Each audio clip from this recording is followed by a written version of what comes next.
Hello and welcome back to the final day of 31 days of Q&A. Wow, I can't believe we made it through all 31 of these. And yeah, that's a goal, you guys.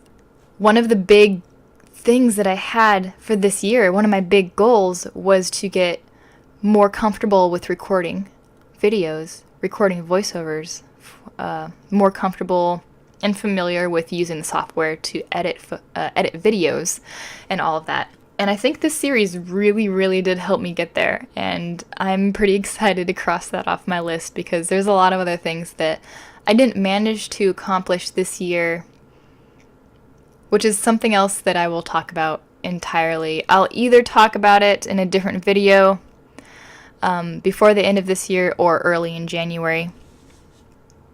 But I'm excited that we got through it, and that means 31 different little videos, 31 different little paintings. That's pretty cool, and I'm pretty proud of that. Now to the question for day 31. What inspires you to not just make art, but be a better artist?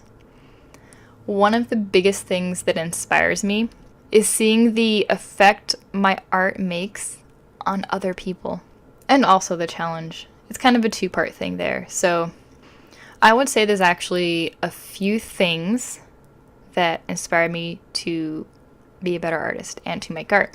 So when I see other amazing pieces of artwork and amazing things that other artists accomplish, it really gets me going and saying, like, that is so cool, and I want to be that good. Like, I want to make that effect, whatever I'm feeling right now towards that artist, of like, oh my gosh, that is so amazing. I want to be that good someday.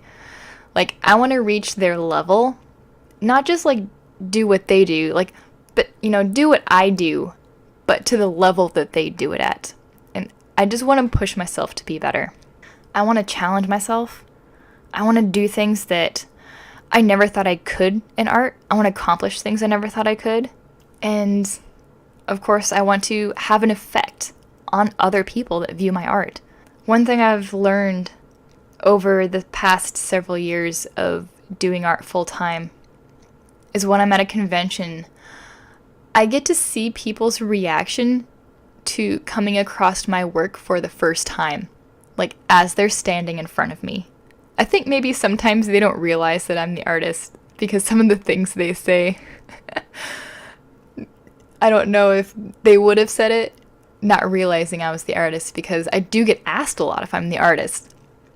But I get to see their initial reaction, and sometimes I can just, it's like this, some of the joy that I've seen on their faces. I remember doing Sakura-kan earlier this year, and these two boys specifically really stick out in my mind. And they were young teens, but they came around the corner of my booth, and they stop in front of it, and slowly, mouths open, and hands raised to their cheeks as they just sit there, like, just taking it all in. And then they like shyly walk up, and they start talking to me, and we have like this really nice conversation. And my takeaway to it is that I was actually inspiring these young teens. And I was that person that they were looking at going, oh my gosh, I love this artwork.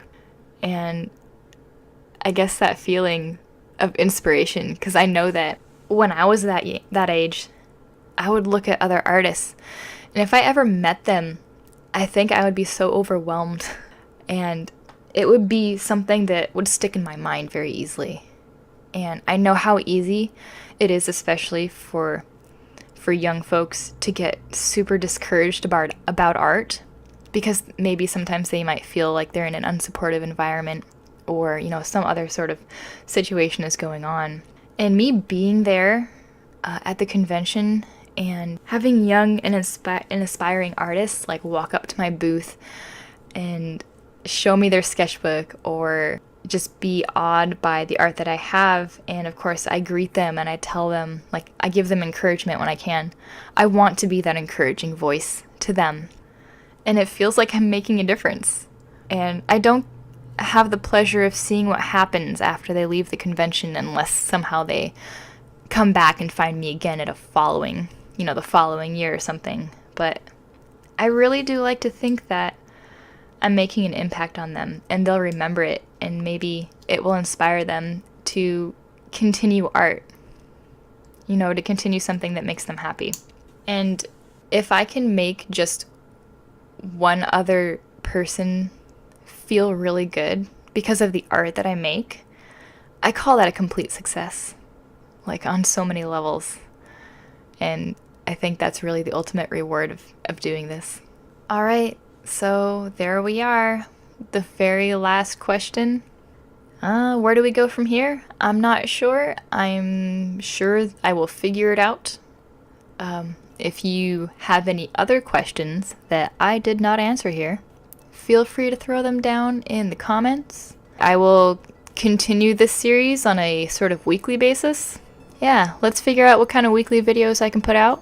If these little short questions are something they're totally doable for me. So if y'all enjoy them, then I will continue them for as long as I get new questions to answer.